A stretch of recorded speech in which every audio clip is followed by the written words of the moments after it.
Neat ಪರೀಕ್ಷೆ ಅಕ್ರಮ, ಕೇಂದ್ರ ಸಚಿವ ಧರ್ಮೇಂದ್ರ ಪ್ರಧಾನ್ ರಾಜೀನಾಮೆಗೆ ಆಗ್ರಹ.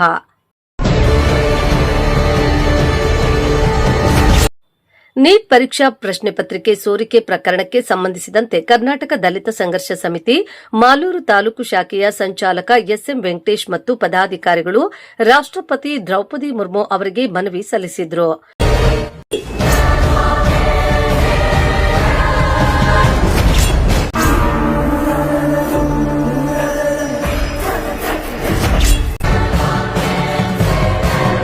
ನೀಟ್ ಪ್ರಶ್ನೆ ಪತ್ರಿಕೆ ಸೋರಿಕೆ ಪ್ರಕರಣದಲ್ಲಿ ಕೇಂದ್ರ ಸರ್ಕಾರದ ಪಾತ್ರವಿರುವುದು ಮೇಲ್ನೋಟಕ್ಕೆ ಕಂಡುಬರುತ್ತಿದೆ ಎಂದು ಆರೋಪಿಸಿರುವ ಸಂಘಟನೆಯು ಕೇಂದ್ರ ಶಿಕ್ಷಣ ಸಚಿವ ಧರ್ಮೇಂದ್ರ ಪ್ರಧಾನ್ ಅವರನ್ನ ಕೂಡಲೇ ಸಂಪುಟದಿಂದ ವಜಾಗೊಳಿಸಬೇಕೆಂದು ಒತ್ತಾಯಿಸಿದೆ.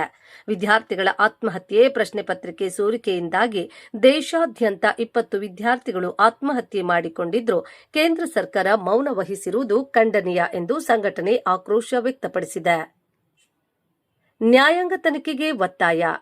ನೀಟ್ ಹಗರಣವನ್ನು ಸುಪ್ರೀಂ ಕೋರ್ಟ್ನ ನಿವೃತ್ತ ನ್ಯಾಯಮೂರ್ತಿಗಳ ನೇತೃತ್ವದಲ್ಲಿ ತನಿಖೆ ನಡೆಸಬೇಕು ಮತ್ತು ತಪ್ಪಿತಸ್ಥರ ಮೇಲೆ ಕಠಿಣ ಕಾನೂನು ಕ್ರಮ ಕೈಗೊಳ್ಳಬೇಕು ಎಂದು ಆಗ್ರಹಿಸಲಾಗಿದೆ. ಆರೋಗ್ಯದ ಬಗ್ಗೆ ಕಳವಳ. ನೀಟ್ ಅಕ್ರಮದ ವಿರುದ್ಧ ಉಪವಾಸ ಸತ್ಯಾಗ್ರಹ ನಡೆಸುತ್ತಿರುವ ಸಾಮಾಜಿಕ ಕಾರ್ಯಕರ್ತರ ಆರೋಗ್ಯ ಹದಗೆಡುತ್ತಿದ್ದು, ಅವರಿಗೆ ಏನಾದರೂ ತೊಂದರೆಯಾದರೆ ಕೇಂದ್ರ ಸರ್ಕಾರವೇ ನೇರ ಹೊಣೆ ಎಂದು ಸಮಿತಿ ಎಚ್ಚರಿಸಿದೆ. ಈ ಸಂಬಂಧ ಮಾಲೂರು ತಾಲೂಕಿನ ದಲಿತ ಸಂಘರ್ಷ ಸಮಿತಿಯ ಸಂಚಾಲಕ ಎಸ್ಎಂ ವೆಂಕಟೇಶ್ ಮತ್ತು ಪದಾಧಿಕಾರಿಗಳು ತಹಶೀಲ್ದಾರ್ ಅವರ ಮೂಲಕ ರಾಷ್ಟ್ರಪತಿಗಳಿಗೆ ಮನವಿ ಸಲ್ಲಿಸಿದ್ದಾರೆ. ಈ ಸಮಯದಲ್ಲಿ ಸಂಘಟಕರಾದ ಡಿಎನ್ ನಾರಾಯಣಸ್ವಾಮಿ, ಅಮರೇಶ್, ಎಸ್ ನಾರಾಯಣಸ್ವಾಮಿ ನಾಯ್ಡು, ಮುನ್ರಾಜು, ಯಶವಂತಪುರ ಮುನ್ರಾಜ್ ಇನ್ನು ಅನೇಕರು ಹಾಜರಿದ್ದರು. ಆದ್ರೆ ಇವತ್ತು ನಮ್ಮ ದೇಶದ ವಿದ್ಯಾರ್ಥಿಗಳಿಗೆ ತೊಂದರೆ ಆಗ್ತಾ ಇದೆ. ಸುಮಾರು ವಿದ್ಯಾರ್ಥಿಗಳು ಆತ್ಮಹತ್ಯೆ ಮಾಡ್ಕೊಂಡಿದ್ದಾರೆ. ಇವತ್ತು ನಿಮ್ಮ ಬಾಯಲ್ಲಿದೆ, ನಿಮ್ಮ ಬಾಯಲ್ಲಿ ಏನಿದೆ? ಇವತ್ತು ದಲಿತ ವಿದ್ಯಾರ್ಥಿಗಳಾಗ್ಬೋದು, ಈ ದೇಶದಲ್ಲಿರ್ತಕ್ಕಂಥ ವಿದ್ಯಾರ್ಥಿಗಳ ವಿದ್ಯಾಭ್ಯಾಸದ ವಿಚಾರವಾಗಿ ನೀವು ತುಟಿ ಬಿಚ್ಚಿ ಮಾತಾಡಲ್ಲ. ಹಲಾಲ್ ಬಗ್ಗೆ ಮಾತಾಡ್ತೀರಾ, ನೀವು ಅಚಾನ್ ಬಗ್ಗೆ ಮಾತಾಡ್ತೀರಾ, ಹಿಂದೂ ಮುಸ್ಲಿಂ ಬಗ್ಗೆ ಮಾತಾಡ್ತೀರಾ. ನಕಲಿ ಹಿಂದೂವಾದಿಗಳಂದ್ರೆ ಇವತ್ತು RSS ಬಿಜೆಪಿ ಅಂತಕ್ಕಂಥದ್ದು ಇವತ್ತು ಘಂಟಾಘೋಷವಾಗಿ ಹೇಳಬೇಕಾಗಿದೆ. ಅದೇ ಅಲ್ಲದೆ ನೀಟ್ ಪತ್ರಿಕೆ ಪ್ರಶ್ನೆ ಪತ್ರಿಕೆ ಸೋರಿಕೆ ವಿಚಾರದಲ್ಲಿ ಸೋನು ಚುಂಗ್ ವಾಕ್ ಅವರು ಸುಮಾರು 20 ದಿನಗಳಿಂದ ದೆಹಲಿಯ ಜಂತರ್ ಮಂತರ್ನಲ್ಲಿ ಉಪವಾಸ ಮಾಡ್ತಾ ಇದ್ದಾರೆ.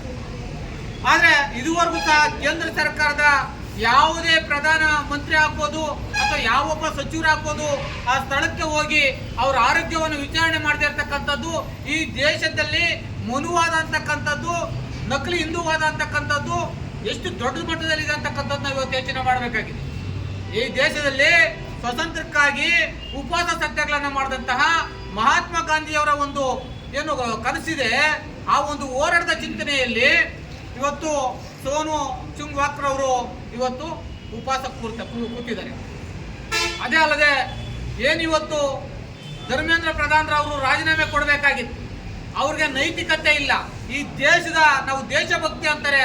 ಈ ದೇಶದಲ್ಲಿರ್ತಕ್ಕಂಥ ವಿದ್ಯಾರ್ಥಿಗಳಿಗೆ ತೊಂದರೆ ಆದ್ರೆ ನಿನಗೆ ದೇಶಭಕ್ತಿ ಎಲ್ಲಿದೆ ಸ್ವಾಮಿ? ನಿನಗೆ ನೈತಿಕತೆ ಇದ್ರೆ, ನಾಚಿಕೆ ಮಾನ ಮರ್ಯಾದೆ ಇದ್ರೆ ನೀನು ರಾಜೀನಾಮೆ ಕೊಟ್ಟು ಹೊರ ಹೋಗ್ಬೇಕಾಗಿರ್ತಕ್ಕಂಥ ನಾನು ಮಾಡಬೇಕಾಗಿತ್ತು. ವಿಶ್ವಗುರು ಅಂತ ಹೇಳ್ಕೊಳ್ತಕ್ಕಂಥ ಪ್ರಧಾನಮಂತ್ರಿಗಳು ಒಂದು ದಿನ ಸಹ ನೀಟ್ ಪ್ರಶ್ನೆ ಪತ್ರಿಕೆ ಸೋರಿಕೆ ವಿಚಾರದಲ್ಲಿ ಒಂದು ಮಾತನ್ನು ಆಡಿಲ್ಲ. ಅಂದ್ರೆ ಇವರೆಲ್ಲರೂ ಸಹ ನಕಲಿ ದೇಶಭಕ್ತರು, ನಕಲಿ ಹಿಂದೂವಾದಿಗಳು. ಇವರಿಗೆ ಚುನಾವಣೆ ಬಂದಾಗ ಹಿಂದೂ ಮುಸ್ಲಿಂ ಬೇಕಷ್ಟೇ. ಇಲ್ಲಿ SC STಗಳಾಗ್ಬೋದು, OBCಗಳಾಗ್ಬೋದು, ಮುಸಲ್ಮಾನರಾಗ್ಬೋದು, ಇವರ ಹಿತವನ್ನ ಕಾಯ್ಲಿಕ್ಕೆ ಈ ದೇಶದ ಕೇಂದ್ರ ಸರ್ಕಾರ ನಾಲಾಯಕ್ಕಾಗಿದೆ. ಈ ಕೂಡಲೇ ಏನು ಈ ಘನವೆತ್ತ ಭಾರತ ದೇಶದ ಪ್ರಥಮ ಪ್ರಜೆ ಆಗಿರ್ತಕ್ಕಂಥ ರಾಷ್ಟ್ರಪತಿಗಳು ದ್ರೌಪದಿ ಮುರ್ಮು ಅವರು ಈ ಕೂಡಲೇ ಕೇಂದ್ರ ಸರ್ಕಾರದ ಏನು ಸಚಿವರಾಗಿ ಶಿಕ್ಷಣ ಸಚಿವರಾಗಿರ್ತಕ್ಕಂಥ ಧರ್ಮೇಂದ್ರ ಪ್ರಧಾನ್ ಅವರನ್ನ ಶಿಕ್ಷಣ ಇಲಾಖೆಯಿಂದ ಅವರ ಏನು ಸಚಿವಾಲಯದ ಹುದ್ದೆಯನ್ನ ಈ ಕೂಡಲೇ ವಾಪಸ್ ಮಾಡಬೇಕು.